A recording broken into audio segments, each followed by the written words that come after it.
Hello everybody and a very warm welcome to NEET now your NCERT destination, जहां हम बात करें NCERT biology की। आज हम पढ़ेंगे किंगडम फंगाई को इन अ नटशेल, एक तरीके से जिससे हमको इसकी सारी चीजें याद हो सके। उससे पहले make sure you subscribe and also press the bell icon. When you talk about kingdom fungi, हमारे दिमाग में क्या आता है? हमारे दिमाग में आता है एक पैथोजन जो कि हम लोगों को परेशान करता है। But do you know fungus is also extremely helpful in some reasons. Obviously antibiotics की बात करें या फिर हम बात करते हैं ब्रूअर्स यीस्ट या फिर बेकर्स यीस्ट की, saccharomyces.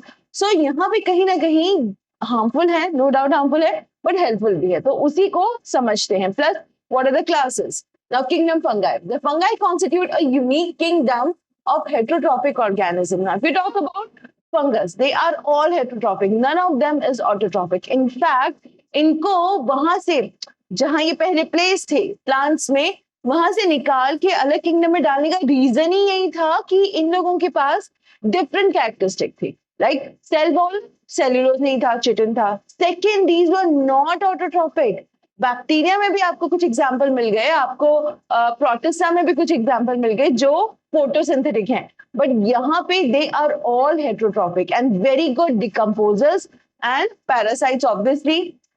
Now they show a great diversity in morphology and habitat. If we talk about bacteria में metabolic diversity है। यहाँ की बात करोगे, यहाँ पे morphology, दिखते कैसे हैं, स्ट्रक्चर कैसा है, ठीक है। अगर ये मशरूम हो, this is the commonest mushroom you must have seen, जो आपके इंटरनेट पे सर्कुलेट होता है। But what about mushrooms that we eat, है ना, हम लोग खाते भी हैं मशरूम, वो भी तो फंगस है।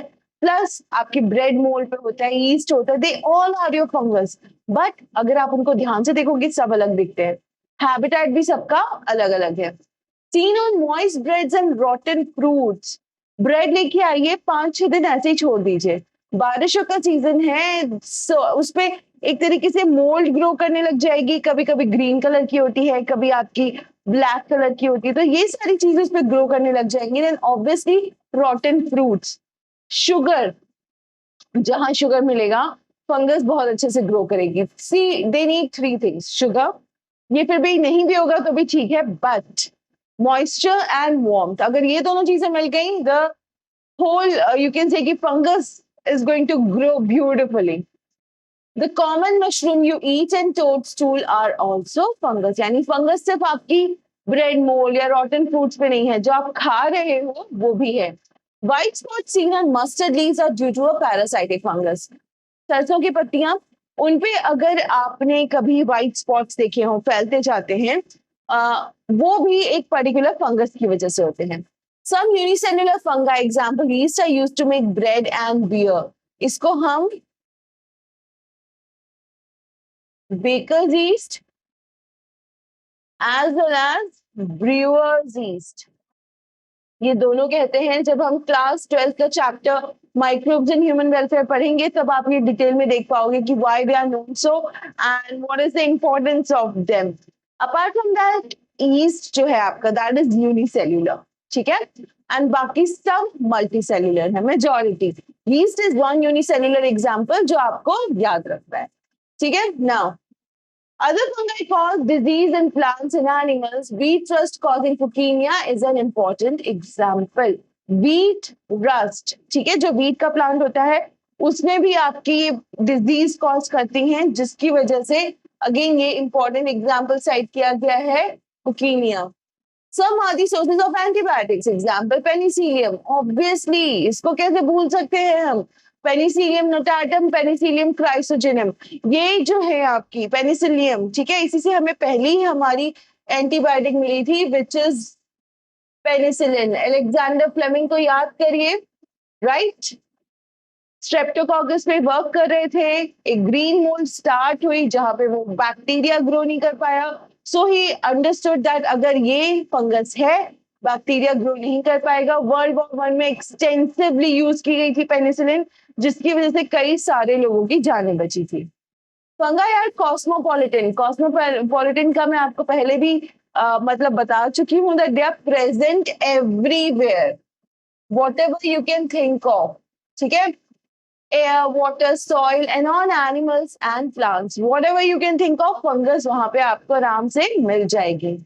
They prefer to grow in warm and humid places. Have you ever wondered why we keep food in refrigerator? जैसे मैंने पहले कहा, इनको warm और एक moisture, ये दो चीजें जो है वो बहुत ज्यादा नेसेसरी हैं. ठीक है, आपने देखा होगा कि जब भी खाना बनता है मम्मा तुरंत उसको फ्रिज में रखने की कोशिश करती हैं, so that हम लोग कोई भी ऐसा खाना ना खाए जिसमें फंगस ग्रो कर रही हो. ठीक है, फंगस के लिए सबस्ट्रेट इज दैट मीडियम जिसपे वो ग्रो करती है. ठीक है, क्या है वर्ड? सबस्ट्रेट. और सबस्ट्रेट का मीनिंग क्या है? मीडियम. ठीक है, on which the fungus is growing. So यहाँ पे वो मीडियम यूज करके फटाफट it starts to grow. So इसीलिए फूड को आपके फ्रिज में रखना बहुत जरूरी है. Not only your made food, but आपने देखा होगा कि आपका जो बाजार से भी आता है, लाइक फ्रूट्स वगैरह भी आते हैं, उनको भी अंदर रख दिया जाता है so that they are not spoiled. Now with the exception of yeast which are unicellular, fungi are filamentous. यानी कि fungi जो होती है filamentous होती है. They are your thread-like structure. Their bodies consist of long, slender, thread-like structure called hyphae. अगर आप ये जो long, slender, thread-like structure देख रहे हो, ठीक है, this is your hyphae. The network of hyphae is known as mycelium. अगर यहाँ देखोगे this branched network, जो roots की तरह कुछ कुछ दिख रहा है आपको, this is your mycelium. Mycelium से आपके बहुत सारे हाइफे अराइज होते हैं. Some hyphae are continuous tubes filled with multinucleated cytoplasm. These are called sinusoidal hyphae. अब ये जो hyphae हैं कुछ होते हैं कंटिन्यूस मतलब उनमें ऐसे क्रॉस सेक्शन या क्रॉस वॉल्स नहीं होती हैं. एंड ये these are filled with a fluid. क्या? Multinucleated cytoplasm. तो ऐसे जिनमें कंटिन्यूस है और मल्टी न्यूक्लिएटेड साइटोप्लाज्म है, इनको हम क्या कहेंगे? हम इनको कहेंगे सिनोसाइटिक. ठीक है, coenocytic. Now others like septae or cross walls in their hyphae. The cell walls of fungi are composed of chitin and polysaccharide. बाकी के लिए क्या लिखा है? Cross walls. ठीक है, एंड सेप्टे कहा गया है उनको. क्या कहा गया है? सेप्टे. ठीक है, अब इसके अलावा ये बात करें कि जो हमारी सेल वॉल है यहाँ पे, ठीक है, जो हमारी सेल वॉल है that is highly different because it is composed of polysaccharide and chitin. Monera की अगर हम बात करें वहां पे पॉलीसैकेराइड एंड क्या था? Amino acids. बट यहाँ पे इट्स पॉलीसैकेराइड एंड चिटिन. ठीक है, now most fungi are heterotrophic and absorb soluble organic matter from dead substrates and hence called saprophytes. Saprophytes rely on the dead and decaying. ठीक है, dead और decaying पे अपना पूरा गुजारा करने वाले आपके फंगस को कहते हैं saprophytes. Those that depend on living plants and animals are called parasites. अब parasites के लिए एक बहुत important चीज है कि जो इसका host है वो living होना चाहिए. So all the disease that are caused to us by various fungus, वो fungus सारी की सारी आपकी क्या होती हैं? Parasitic. ठीक है? They can also live in symbionts, यानी कि symbiotic relationship, यानी एक दूसरे की help करके. कहाँ? In association with algae as lichens and with roots of higher plants as mycorrhiza. अगर आप यहाँ पे देखो ये वेब लाइक स्ट्रक्चर है. ठीक है, whitish web like structure, that is nothing but your fungus. Fungus की वजह से प्लांट को सपोर्ट मिलता है और कहीं ना कहीं आपकी न्यूट्रिएंट्स एब्जॉर्ब होने में भी बेटर होता है. लाइकेन की अगर बात करें हम, ठीक है, if you see this picture over here, this is a lichen. और लाइकेन में आपका फंगाई और your algae are together. ठीक है, सो ये हम डिटेल में देखेंगे जब लाइकेन सब आपको पता चलेगा कि एल्गल कंपोनेंट है वो क्या काम करता है, जो आपका फंगल एलिमेंट है वो क्या काम करता है, माइक्रोबायम, फाइकोबायम. ये जब हम एल्गी को लाइकेन को जब हम डिटेल में स्टडी करेंगे towards the end of the chapter, you will see this very clearly. And उसके लिए सब्सक्राइब कर लेना so that you get the notification. चलिए, now reproduction in fungi can take place by vegetative means, fragmentation, fission and budding. So यहाँ पे जो आपका fungus है, फर्स्ट एंड फॉरमोस्ट हम बात करेंगे वेजिटेटिव, ठीक है। वेजिटेटिव में क्या बात कर रहे हैं, वेजिटेटिव में कह रहे हैं कि फ्रैगमेंटेशन, फिजन, बडिंग। फिजन मतलब होता है ब्रेक डाउन, फ्यूजन मतलब कमिंग टुगेदर, ठीक है। सो यहाँ पे फिजन होगा, फ्रैगमेंटेशन होगा and obviously your budding. Asexual reproduction is by spores called conidia or sporangiospores or zoospores. Now, when you talk about asexual reproduction, यहाँ नहीं गैमेट फॉर्मेशन नहीं है, कोनिडिया बन रहा है, ठीक है, पहला वाला। दूसरा स्पोरेंजियोस्पोर और तीसरा ज़ूओस्पोर्स, ठीक है। ये तीनों कौन से हो गए आपके asexual. Now there are sexual spores also gamete formation के through, oospores, ascospores and basidiospores. So अगर मैं सेक्सुअल रिप्रोडक्शन की बात करूं तो यहाँ पे क्या है, सबसे पहले oospores, then your ascospores and lastly basidiospores.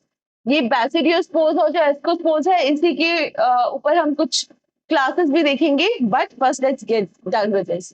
The various spores are produced in distinct structures called fruiting bodies. अलग से structures होते हैं fruiting bodies जिनके कभी ऊपर एक्सोजेनसली बाहर की तरफ या कभी अंदर एंडोजेनसली आपके स्पोर्स प्रोड्यूस होते हैं। Now these spores जो हम ये बात कर रहे हैं ना कि ये जो स्पोर्स है, these are extremely rigid, extremely tough, कई टाइम तक, ठीक है, sometimes even years, they keep on moving and they are completely fertile. अच्छा, कोई भी ऑर्गेनिज्म स्पोर्स कब फॉर्म करता है, जब उसके लिए कंडीशन फेवरेबल ना हो। जैसे ही कंडीशन फेवरेबल होगी वो जर्मिनेट होगा, ठीक है। The sexual cycle involves the following 3 steps. अब जो हम बात करने जा रहे हैं वो है हमारी सेक्सुअल साइकिल की, जिसमें 3 स्टेप है मेजर। पहला फ्यूजन ऑफ प्रोटोप्लाज्म, इसको हम क्या कहेंगे, plasmogamy. Now fusion of protoplasm between two motile और non motile gametes. Motile mobile यानी मूव कर सकते हैं, नॉन मोटाइल मूव नहीं कर सकते। सो हमारा जो फ्यूजन हो रहा है प्रोटोप्लाज्म का वो ऐसे ही दो गैमेट्स के बीच में हो रहा है, और क्योंकि प्रोटोप्लाज्म फ्यूज हो रहा है तो जिसका नाम क्या है, plasmogamy. Fusion two nuclei called karyogamy, karyon nucleus. अब दो न्यूक्लियाई अगर फ्यूज हो रहे हैं तो उनको क्या कहा जाएगा, karyogamy. Meiosis and zygote resulting in haploid spores, जब जाइगोट की फॉर्मेशन हो गई उसके बाद मियोसिस, रिडक्शन डिवीजन होगा और आपके पास क्या हो जाएगा, haploid spore. And this is how the whole sexual cycle works, ठीक है। Now when a fungus reproduces sexually, two haploid hyphae of compatible mating type come together and fuse. If you all remember,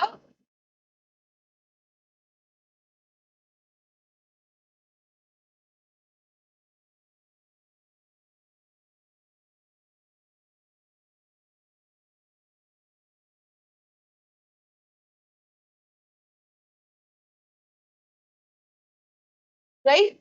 This is your hyphae. ये आपका क्या है, mycelium, ठीक है। सो यहाँ पे दो हाइफे जो आपकी कंपैटिबल मेटिंग के टाइप है, यानी कि दे आर कंपैटिबल, यानी they can go along with each other, वो साथ आते हैं एंड फ्यूज। सिंपल, बस फ्यूजन हो जाएगा दोनों का, दैट इज इट, ठीक है। Now in some fungi the fusion of two haploid cells immediately results in diploid cell, यानी कि कुछ फंगस में क्या होता है कि आपकी दो हेप्लॉइड सेल्स अगर दे आर फ्यूजिंग तो तुरंत ही आपकी डिप्लॉइड सेल की फॉर्मेशन देखी गई है। However, in other fungi like Ascomycetes and Basidiomycetes, an intervening dikaryotic stage n plus n, that is 2 nuclei per cell occurs. Such a condition is called a dikaryon and the phase is called dikaryophase of fungus. तो यहाँ पे दो चीजें समझनी है, ठीक है। पहला जो हमने बात की थी, पहली हमारी बात ये थी कि सिर्फ और सिर्फ आपका हाइफे साथ में आ रहे हैं, फ्यूजन हो रहा है। सेकंड में था दो हेप्लॉइड सेल साथ आ गए, फ्यूजन हो गया। यहाँ पे ये क्या कह रहे हैं कि एस्कोमाइसेट्स और बैसिडियोमाइसेट्स में एक बीच की स्टेज होती है, ठीक है। जिसको हम कहेंगे N+N. N is obviously your haploid. ठीक है, N is obviously your haploid. अब उसमें दो न्यूक्लियाई साथ में आएंगे, दे विल फ्यूज. इस कंडीशन को हम क्या कहेंगे? Dikaryon, and the phase is called dikaryophase. ठीक है, सो यहाँ पे जो स्टेज है दैट इज डाइकैरियन कंडीशन जो है, और जो फेज है उसको हम कहेंगे डाइकैरियोफेज ऑफ फंगाई. ठीक है.